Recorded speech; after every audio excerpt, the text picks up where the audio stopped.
I would say a tradition is something that's been handed down from generation to generation. Mm-hmm. And do It you... could be something you say. It could be something you say. It could be something that you do. It could be the way you make something, the way you make a cup of tea, for example. It could be the way you eat your food. It could be anything, really. So in that case, do you think there's a difference between a tradition and a repetitive behaviour? Well, yes, because I Repetitive think you acts. follow. Well, it's not really a repetitive act, but it's you have been taught to do something in a certain way, haven't you? So who have you been taught by? If you've been taught by your parents or your grandparents, and they've been taught by their parents and their grandparents, then it suddenly becomes a tradition, doesn't it? Yeah. Interesting. Okay. It's quite interesting when you think about it. Yeah, it is, isn't it? Because we have a tradition in our family where we have a tradition where we always salute a magpie, don't we? But do you think that's our tradition, or is that just sort of a superstition? Well, I don't know. I mean, the only reason I do it is because my dad always used to do it. Yeah, and I only do it because you do it. Yeah, so that's something that we've passed down.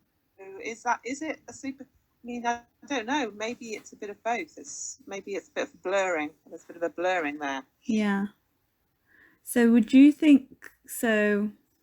From that, do you think there's any other traditions that were instilled in you at a young age when you were younger?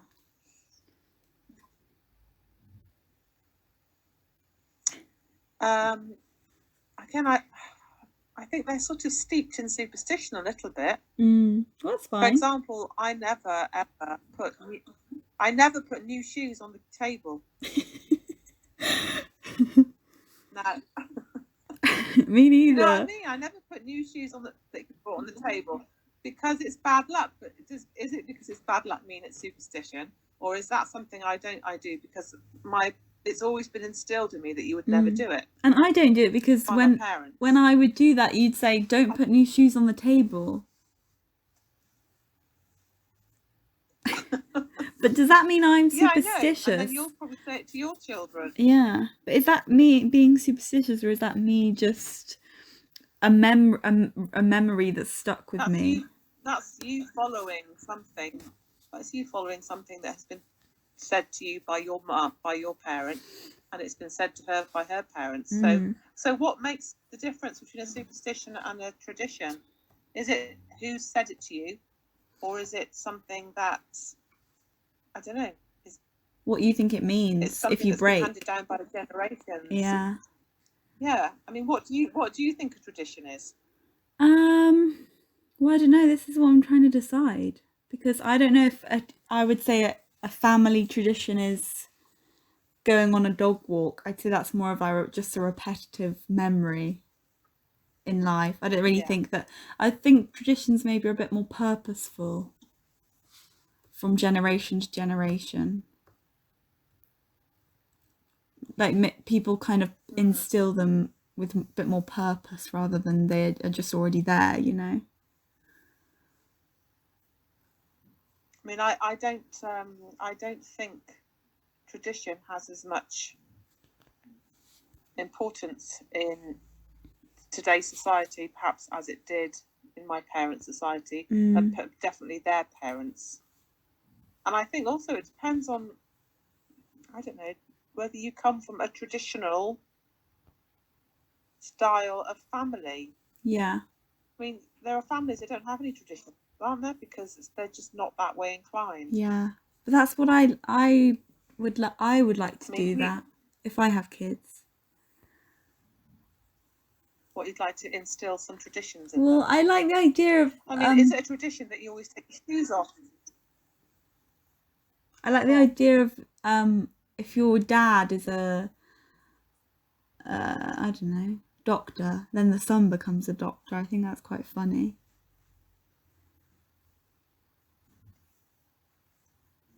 Yeah, but then that becomes quite restricting. Yeah. And maybe puts pressure upon people to behave in a certain way that they wouldn't want to. It's like Charlotte's dad, John, his parents, the tradition was always that the house was given to the eldest son. So that's a tradition, but I don't think that's a good tradition, because it causes a lot of aggravation and pain along the way as well, because people get left out, don't they? Yeah. Yeah. That seems like a very middle class tradition. Maybe class affects how good or bad a tradition is. I think probably it does, because you probably have working class traditions, don't you? As well.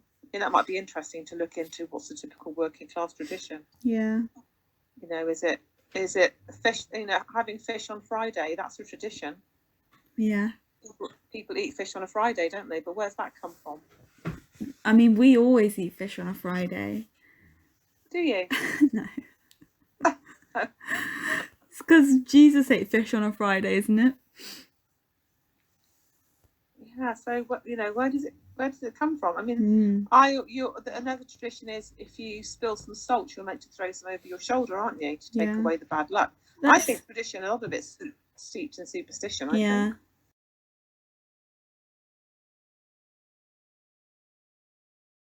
The ritual can be tradition, because if it's been handed down that something is always done in a certain way, then I mean, like as I said before, making a cup of tea, we always put the milk in first.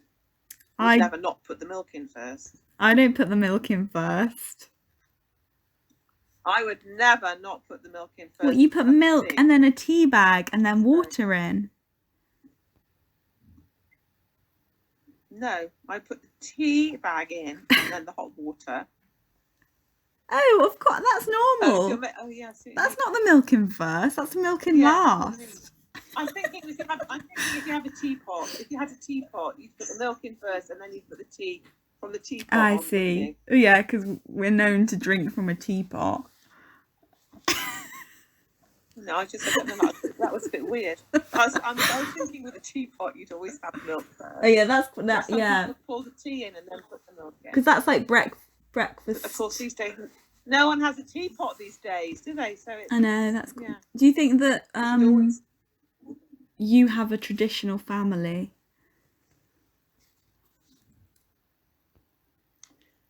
No. I think I've come from a traditional family, but I don't think the traditions have passed down. And I think a lot of that is because we are a different type of family in a way. So like my mum and dad always had traditions. They always had a Sunday roast. That was a tradition. Everyone would always sit around the table and have a Sunday roast. We started doing that when you were younger, but of course as you grow up and go and leave home and go to different places, you can't keep that up, can you? So that tradition sort of falls a bit by the wayside, which is a great shame. Yeah. Do you wish that we had more traditions? Just trying to think of other traditions that I don't know. I think it would be nice to have more traditions in a way, because it makes you feel safe, perhaps. Makes you feel grounded and gives you that sort of security. But then also I think they can have the adverse effect where they can perhaps hem you in, because you're expected to behave in a certain way and you just do it because it's the way you've been taught to do it, rather than doing it your own way. Yeah.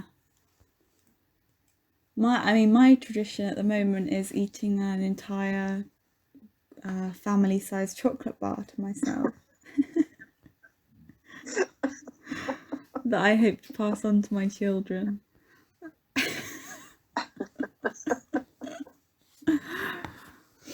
I mean, I don't know what can you think of a tradition that we have? I mean, the tradition, like for example, New Year's Eve, we did it this year. Ellie and Harvey were here. It's that you open the front door and you open the back door, so you let the bad luck out. You let the new luck in through the front door and the bad luck goes out through the back door. That's like a superstition again, isn't it? Yeah, it's old, and it's like, you know, what's the Scottish one where they have you bring a piece of coal, a stranger a dark-haired stranger has to bring a piece of coal over the threshold. Oh yeah. To bring good fortune into the home for the next year.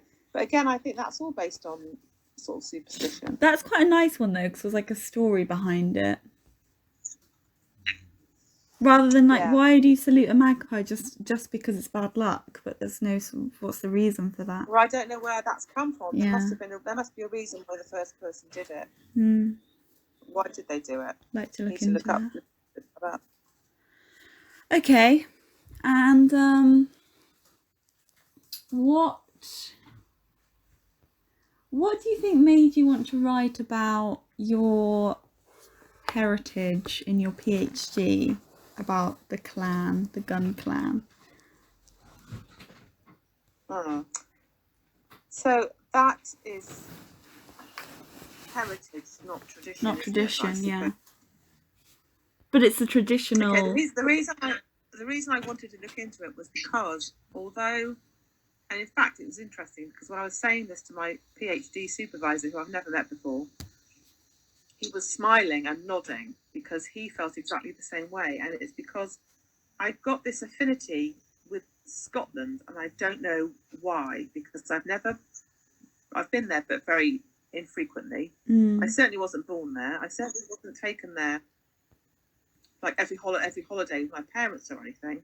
But I've got this kinship or affinity with Scotland. And I wanted to try and find out why.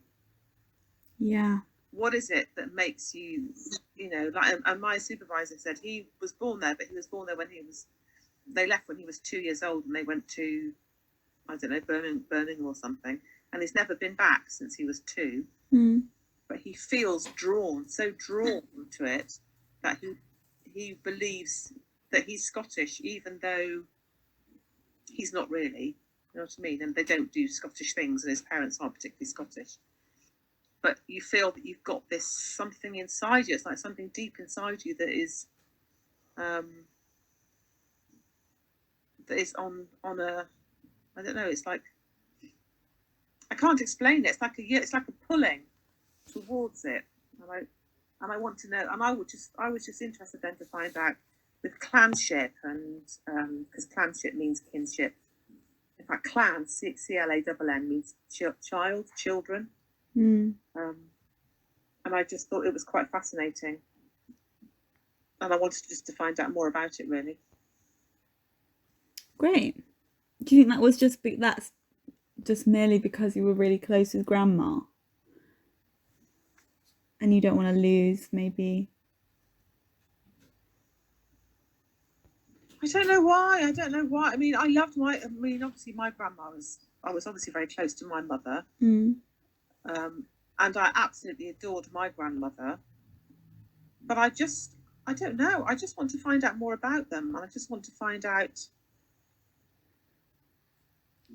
Honestly, I don't know, Isabel. There's something that pulls me towards Scotland, and I don't even know what it is because I don't even go there, do I? But I just want to find out more about it. Yeah. I'm just really interested to find out what it is that binds people together. So my research is going to be looking at people who don't live in Scotland anymore, and even clan chieftains who are still clan chieftains, but they don't live in Scotland. And they all say the same thing. There was a piece in The Guardian about this one woman who's a chieftain. She lives in Surrey or something.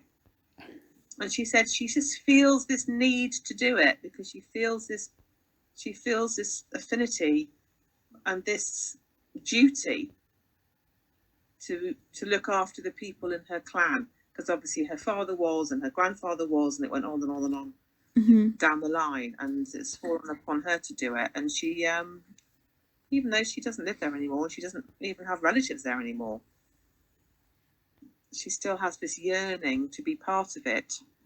I think it's family. Yeah. Isn't it? It's all about finding out where you've come from. Yeah. That's why I'm interested in all this tradition stuff, because I'm wondering why certain memories stick in your head more so than others, you know? Yeah, and I wonder why is it the Scottish side that's pulled me and not my dad's side that's pulled me? Why And my dad's side is just as interesting. I mean, I think the fact that his aunts and things are all watchmakers, I think is quite fascinating. Yeah. Especially in those days, because women didn't really have jobs then, did they?